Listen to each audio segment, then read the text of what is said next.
If you look at most people's shoulder development, they have the front delts. They have the medial or side delts.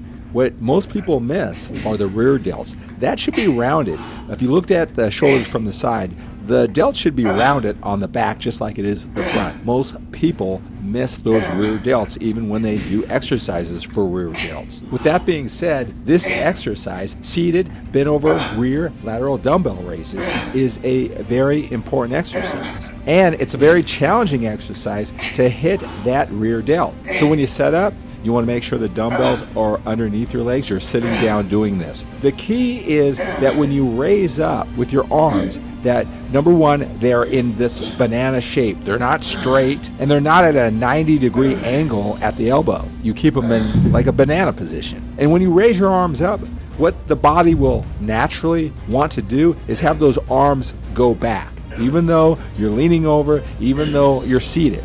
You want to fight that and keep those elbows forward, like in this case, close to the dumbbell rack as possible. I don't want them to tilt back like they normally would want to do. I got to fight that. And when you're down in that position, it's almost like you have to feel as though that they're going too far forward. And if you were to really step out of yourself, maybe take a picture of yourself, a video of yourself doing it, I mean, you're barely getting them to where they need to be. But it feels like you're overcompensating. That's the way it needs to feel. You need to overcompensate because this rear delt is very challenging to hit. So you want to make sure you keep all this in mind. That is the key, keeping those elbows forward and keeping your arms bent in a banana shape and not letting them go into a 90-degree angle at the elbow.